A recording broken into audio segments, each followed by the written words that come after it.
Pengertian kompetensi guru.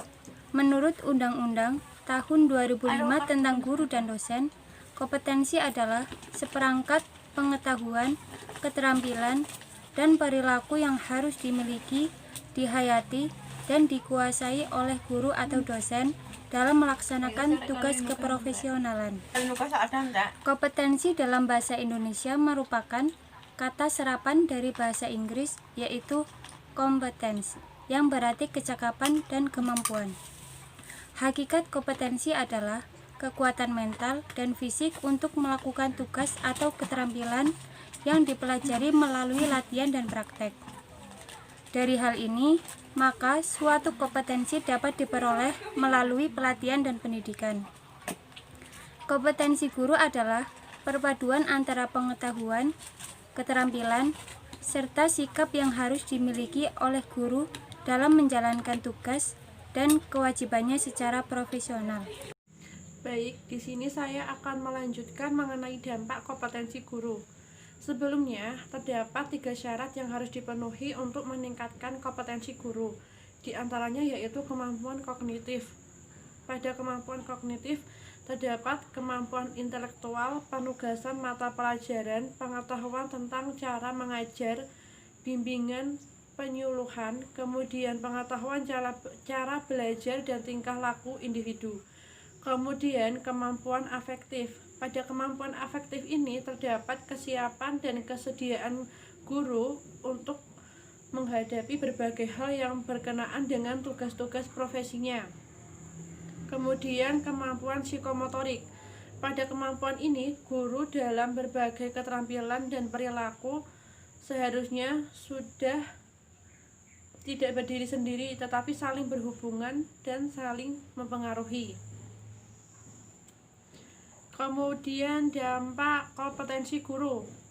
Di sini terdapat faktor-faktor yang mempengaruhi kualitas profesi guru.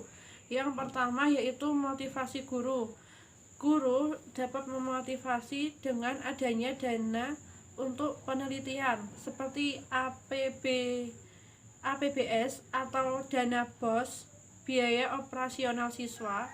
Kemudian fasilitas kerja seperti adanya LCD, kelas multimedia, ruang laboratorium IPA, ruang bahasa, dan lain-lain. Kemudian etos kerja. Dengan adanya etos kerja, kemauan dan semangat dalam mengajar. Maksudnya di sini yaitu guru lebih semangat dan kemauan itu akan muncul pada diri guru tersebut. Kemudian supervisi akademik. Maksudnya yaitu akan adanya feedback dalam penilaian mengajar guru sehingga guru dapat melakukan perbaikan dalam pembelajaran. Kemudian latar belakang sosial ekonomi. Pada MI yang berstatus swasta dan belum tersertifikasi, sehingga pelaksanaan tugas guru kurang maksimal karena adanya honorarium yang belum sesuai UMR. Yang selanjutnya adalah pengertian mutu pendidikan. Dalam KBBI, mutu adalah ukuran, baik buruk suatu benda, taraf atau derajat.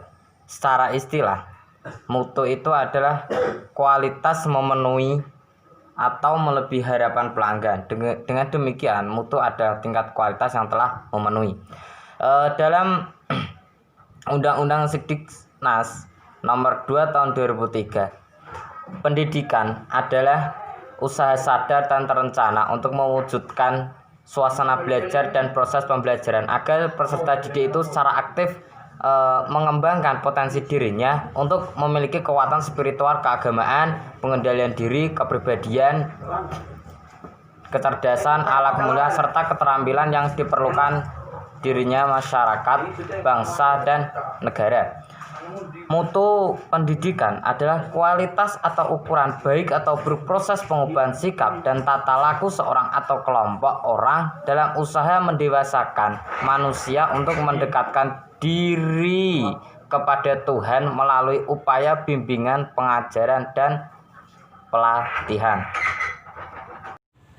Selanjutnya adalah akan membahas tentang karakteristik mutu pendidikan. ada beberapa poin, yaitu yang pertama kinerja. Kinerja adalah performa atau keprofesionalan guru dalam kegiatan pembelajaran. Yang kedua adalah waktu atau timeline, yaitu meliputi ketepatan waktu dalam kegiatan pembelajaran dari awal hingga akhir. Yang selanjutnya adalah konsistensi, yaitu meliputi kestabilan mutu sekolah atau mutu pendidikan dari zaman dahulu hingga sekarang. Yang keempat ada keindahan. Keindahan bisa meliputi keadaan interior atau eksterior sekolah. Bisa juga berkaitan dengan fasilitas-fasilitas sekolah. Yang selanjutnya adalah standar tertentu, yaitu sekolah telah mempunyai standar tertentu. Misalnya, standar tertentu dalam memenuhi standar pelayanan pelanggan atau warga sekolah. Yang terakhir adalah bentuk khusus, yaitu sekolah mempunyai bentuk khusus. Misalnya, sebuah sekolah mempunyai keunggulan di bidang penanaman atau pertanian. Selanjutnya adalah faktor yang mempengaruhi peningkatan mutu pendidikan. Peningkatan mutu pendidikan dipengaruhi oleh input pendidikan dan proses manajemen pendidikan. Input pendidikan merupakan sesuatu yang harus tersedia di lingkungan pendidikan karena dibutuhkan untuk berlangsungnya proses pendidikan. Input pendidikan sendiri berupa yang pertama, sumber daya manusia sebagai pengelola sekolah yang meliputi kepala sekolah, guru, dan tenaga administrasi.